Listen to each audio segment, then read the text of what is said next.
En este vídeo vamos a saber qué es la energía térmica, cuáles son los efectos del calor y cómo se usa esta en la actualidad.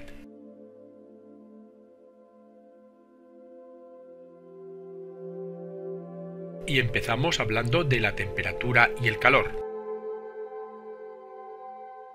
Se trata de la energía que se intercambia entre dos cuerpos que se encuentran a diferentes temperaturas. El intercambio siempre se produce desde el cuerpo que está más caliente hacia el que está más frío. Se detiene cuando los dos cuerpos se encuentran a la misma temperatura porque se ha alcanzado el equilibrio térmico. Y un ejemplo sería la energía geotérmica, que es la que se almacena en forma de calor en el interior de la Tierra. La teoría cinético-molecular establece que los cuerpos están formados por partículas en constante movimiento, y a este se le llama el movimiento térmico. La temperatura de un cuerpo es la medida del grado del movimiento térmico de sus partículas. Por tanto, cuanto más rápidas se mueven, más temperatura tiene un cuerpo. Y la energía cinética asociada al movimiento térmico se le llama energía térmica. Por eso la temperatura es proporcional a la energía cinética media de las partículas. Y la temperatura es una magnitud intensiva, por tanto no depende de la masa del cuerpo. ¿Y cómo medimos la temperatura? Pues mediante un instrumento llamado termómetro. Y existen tres escalas de medición, la Celsius, la Fahrenheit y la Kelvin. Aquí tenemos sus representaciones respectivas, así como sus creadores. La Celsius es la más usada en los países del mundo, la Fahrenheit se usa sobre todo en el sistema anglosajón y la Kelvin es la oficial del Sistema Internacional de Unidades. La característica principal de la Celsius es que el 0 y los 100 grados corresponden a los puntos de congelación y de ebullición del agua. La Fahrenheit es muy similar a la Celsius, lo que pasa que establece el punto de congelación y de ebullición del agua a los 32 y a los 212 grados Fahrenheit. Y en la última, aunque la magnitud de una unidad Kelvin coincide con un grado Celsius, el 0 se ha fijado en el 0 absoluto, a menos 273,15 grados, es decir, inalcanzable según el tercer principio de la termodinámica. La relación con la escala Celsius la podemos ver aquí abajo, tanto la Fahrenheit como la Kelvin. ¿Y qué sería el calor? Pues es una forma de transferir energía térmica entre dos cuerpos que están a diferente temperatura. Desde un punto de vista físico, frío o calor realmente no existen, son una sensación corporal creada por una rápida pérdida o recuperación de energía. Por ejemplo, una estufa no da calor, nos transfiere energía. Un abrigo no da calor, sino que hace de aislante para evitar la pérdida de energía. O la nieve no da frío, sino que le transferimos nosotros energía a ella. La unidad internacional para el calor es el julio, y también se utilizan la caloría y la kilocaloría. Aquí vemos sus correspondencias. Recordemos que la caloría es la cantidad de energía necesaria para que un gramo de agua suba 1 grado centígrado. Pero al ser una cantidad muy pequeña, se usa normalmente la kilocaloría, que son 1000 calorías. La energía térmica se puede transferir de tres maneras: por conducción, por convección y por radiación. La primera es la transmisión de energía en forma de calor desde una parte de un cuerpo a otra del mismo, o desde un cuerpo a otro que esté en contacto físico con él, sin desplazamiento apreciable de las partículas del cuerpo. Por ejemplo, tocar un objeto muy caliente con la mano. La convección es la transmisión del calor desde un punto a otro dentro de un fluido, un gas o un líquido, mediante la mezcla de una porción del fluido con otra. Hay dos tipos: la natural, donde el movimiento del fluido se debe totalmente a diferencias de densidad como resultado de la diferencia de temperatura, y la forzada, en la que el movimiento se produce por medios mecánicos. Un ejemplo sería el agua hirviendo. Y finalmente la radiación, que es la transmisión de energía térmica desde un cuerpo a otro que no se encuentra en contacto con él por medio del movimiento de ondas a través del espacio, lo que hace la energía del sol, el fuego o un radiador. Y aquí tenemos en un mismo ejemplo gráfico las tres formas de transferir la energía: la conducción, la convección y la radiación. En segundo lugar, hablaremos de los efectos del calor, de la dilatación y de los cambios de estado. El aumento de temperatura de un cuerpo depende de la cantidad del calor absorbido en el proceso y de la cantidad y el tipo de sustancia. La energía transferida mediante el calor produce cambios en los cuerpos. Por ejemplo, la temperatura sería uno de ellos, con la consecuencia de la dilatación, y los cambios de estado de sólido, líquido y gas.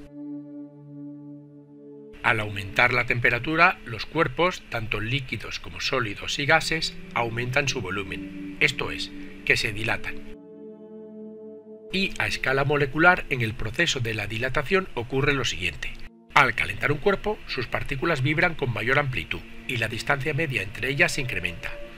¿Por qué los gases se dilatan más que los líquidos y los sólidos? Bueno, pues porque sus partículas se mueven más libremente. Cuando la energía se transfiere de un cuerpo a otro, la temperatura de ésta aumenta, pero también puede provocar un cambio de estado. Los tres estados más estudiados de la Tierra son el sólido, el líquido y el gaseoso. No obstante, el estado de agregación más común en el universo es el plasma, material del que están compuestas las estrellas. Y la entalpía es una magnitud termodinámica definida como la cantidad de energía contenida en una sustancia. Su variación muestra la proporción de energía que un sistema transfiere a su entorno. Y aquí podemos ver el ciclo de los cambios de estado. La materia puede cambiar de estado según las condiciones en las que esté. Para pasar de sólido a líquido y luego al gas se suministra calor. Mientras que en el proceso inverso, el calor se cede. Y en esta diapositiva se muestran los diferentes cambios de estado. La fusión, que es de sólido a líquido, la solidificación, de líquido a sólido, la vaporización y ebullición, de líquido a gas, la condensación, de gas a líquido, la sublimación, de sólido a gas sin pasar por líquido, la sublimación inversa o deposición, que es de gas a sólido sin pasar por el estado líquido, la ionización, de gas a plasma, y la desionización, de plasma a gas. Recordemos que el plasma es el material del que están compuestas las estrellas. En estos cambios se pueden apreciar dos momentos o dos puntos donde la temperatura permanece constante. El primero sería el punto de fusión o de solidificación y el segundo el punto de ebullición o licuación. En ambos casos, como hemos dicho antes, la temperatura permanece constante. Y cuando pasa del líquido a gas hay dos nombres, evaporación y ebullición. La evaporación o vaporización es cuando algunas partículas de la superficie del líquido adquieren suficiente energía para saltar al aire. Es un proceso lento y sería, por ejemplo, el secado de la ropa al sol. Mientras que al llegar al punto de ebullición la energía absorbida solo se emplea en hacer saltar las partículas al aire de forma tumultuosa, venciendo la presión atmosférica y la gravedad. La temperatura aquí se mantiene constante. Un claro ejemplo sería el agua hirviendo. Pasemos a analizar este caso concreto del agua. El agua es líquida a muchas temperaturas, tiene elevados puntos de fusión o solidificación y también de ebullición. En las etapas que señalan las flechas, la temperatura permanece constante, a 0 y a 100 grados. Y en el último apartado de este vídeo vamos a hablar del uso de la energía térmica en la actualidad. Se usa como máquina de vapor, como motor de explosión, para obtener energía eléctrica y también, como no, para el hogar. En siglos anteriores se quemaba carbón. Se trata de una combustión externa con un rendimiento muy bajo. A esto le siguió el motor de explosión, que quemaba gasolina, la combustión era interna y el rendimiento, aunque era mayor, también seguía siendo bajo. La energía eléctrica se obtiene principalmente de la combustión del carbón o del gas natural, y son dos combustibles fósiles muy contaminantes. Y en el hogar se utiliza para la cocina, la calefacción, el agua caliente, y las tres pueden ser de gas o eléctrica. Veamos estos cuatro usos con detalle. Aquí podemos ver un esquema del funcionamiento de una máquina de vapor. Por la flechita roja entra el vapor calentado y por la flechita azul sale el vapor una vez ha pasado por todo el circuito. El segundo caso es el motor de explosión. Este tiene 4 etapas. En la primera, el aire y el combustible mezclados entran por la válvula de admisión. La mezcla de aire y combustible es comprimida y encendida mediante una bujía. El combustible se inflama y el pistón es empujado hacia abajo, y finalmente los gases de escape se conducen hacia el exterior a través de la válvula de escape. Este sería el funcionamiento de una central termoeléctrica que suministra energía eléctrica a ciudades e industrias, y aquí vemos los generadores eléctricos y la caldera donde se intercambia el calor. Y esta sería otra aplicación más de la energía térmica aplicada al hogar. Podemos ver un esquema de unos radiadores que funcionan mediante una caldera y aquí está la caldera ampliada, Por aquí entra el gas, aquí está el circuito de agua que entra fría y sale caliente, y esta sería la salida de los gases al exterior. Y esto ha sido todo. Muchas gracias por escucharme y espero que te haya servido de ayuda. Para más información, entra en youcan.com.